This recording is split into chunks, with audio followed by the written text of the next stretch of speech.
Friends, welcome to my Dvija. Biopsy exactly होता क्या है? बायोप्सी ये वर्ड ऐसा है जो प्रॉब्ली हमारे पेरेंट्स ने बहुत रेयरली सुना होगा या नहीं भी सुना होगा, बट हमारे जनरेशन ने ये वर्ड काफी ज्यादा सुना हुआ है। बायोप्सी ये ऐसा चीज है जो कैंसर से रिलेटेड बात की जाती है। आज हमारे साथ है डॉक्टर तन्वी झांकी जो मुंबई से है, जिनका स्पेशलाइजेशन है ब्रेस्ट स्क्रीनिंग। हम लोग इनके साथ सीरीज ऑफ चीजों के बारे में बात कर रहे हैं, ब्रेस्ट सोनोग्राफी, ब्रेस्ट मेमोग्राफी, फिर breast related concern and care, और अभी हम लोग बात कर रहे हैं बायोप्सी के बारे में।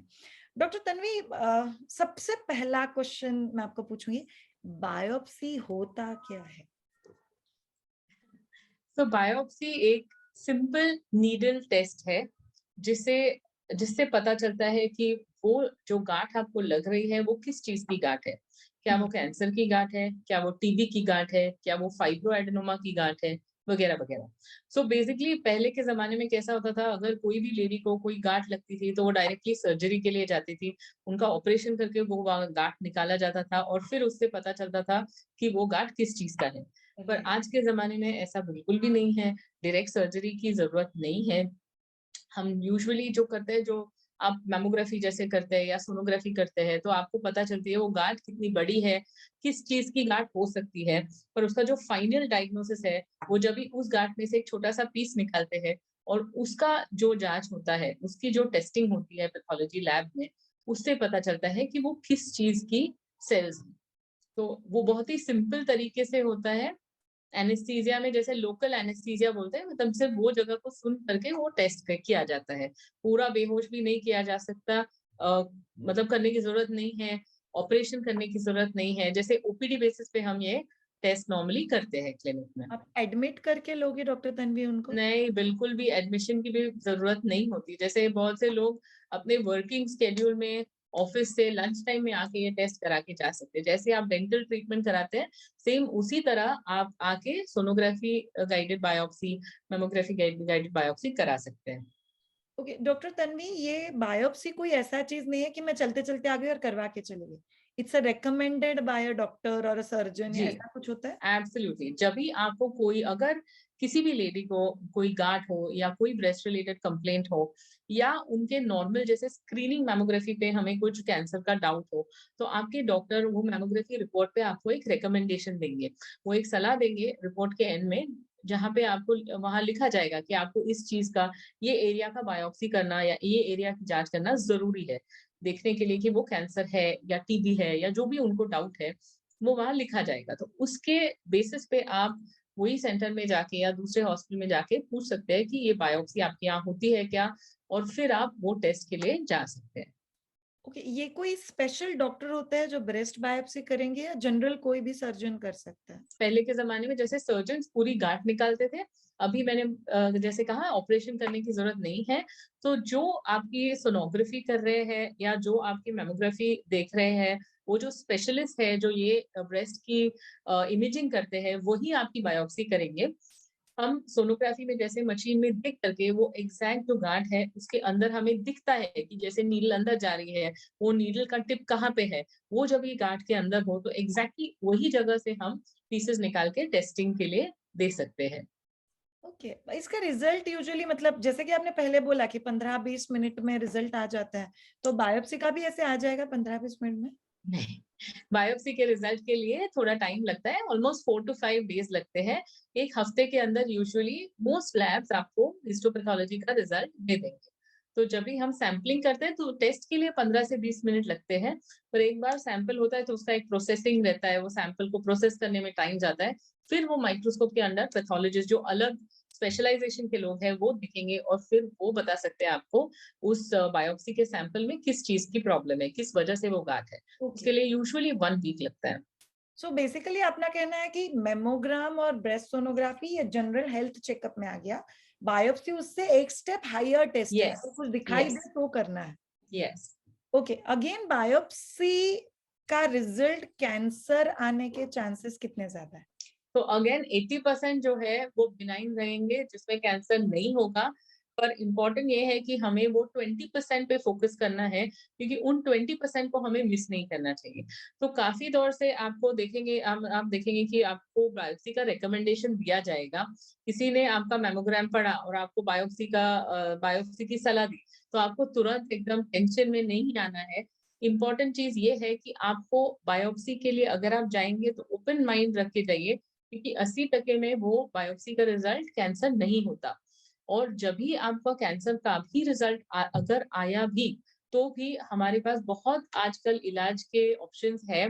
आप बहुत ही अच्छे सर्जन्स हैं, सर्जिकल टेक्निक्स है, कीमोथेरेपी के ड्रग्स है, रेडिएशन है, बहुत से ऑप्शंस अवेलेबल है जो अर्ली ब्रेस्ट कैंसर का सक्सेसफुली उसको ट्रीट कर सकते हैं।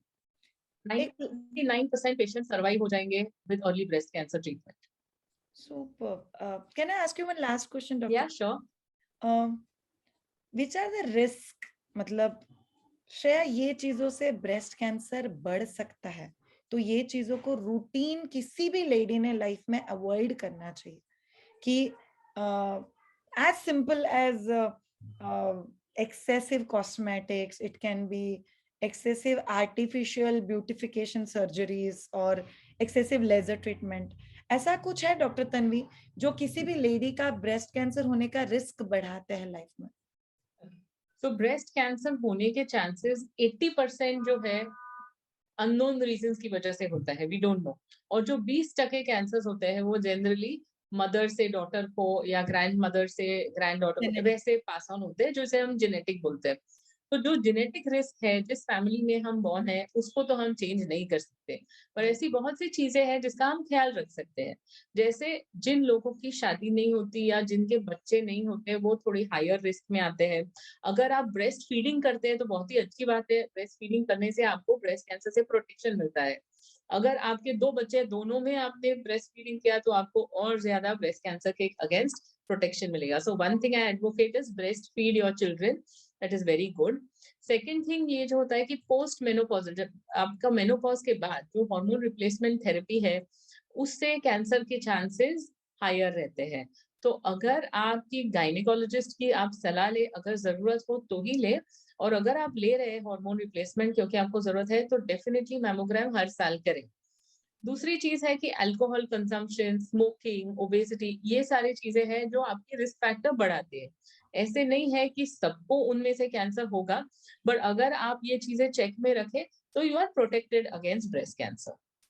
Wow, that's amazing. Okay, by the way, आपने जो protections बोले doctor Tanvi, that's irrespective of age. जैसे अल्कोहल है, स्मोकिंग है, यस यस यस जैसे यस जंक फूड है, ओबेसिटी है, weight, yes exercises, yes pranayama. Yes So So as a all that woman, exercise, keeping your body weight in check, not smoking, not consuming alcohol, ये सारी जो चीजें हैं आपको protect करेंगी against breast cancer.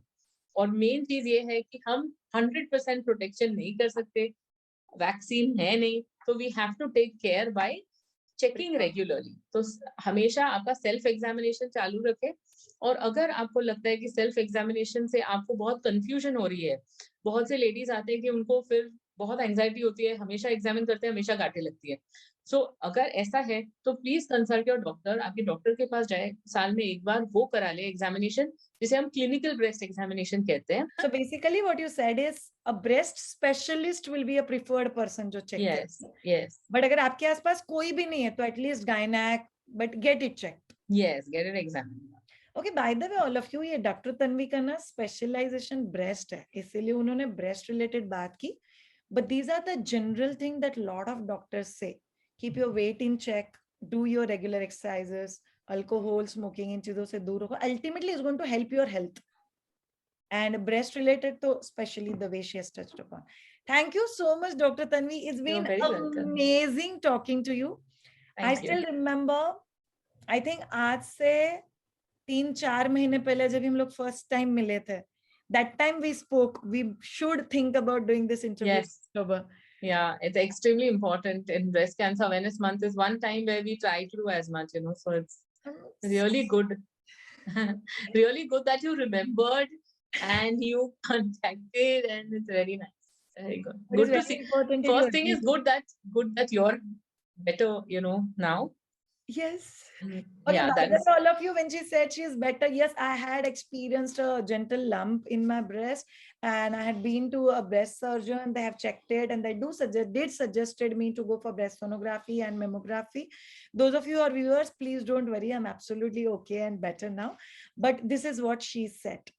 It's just for you to be peaceful by knowing it's everything okay, and it actually helps. Thank you so much.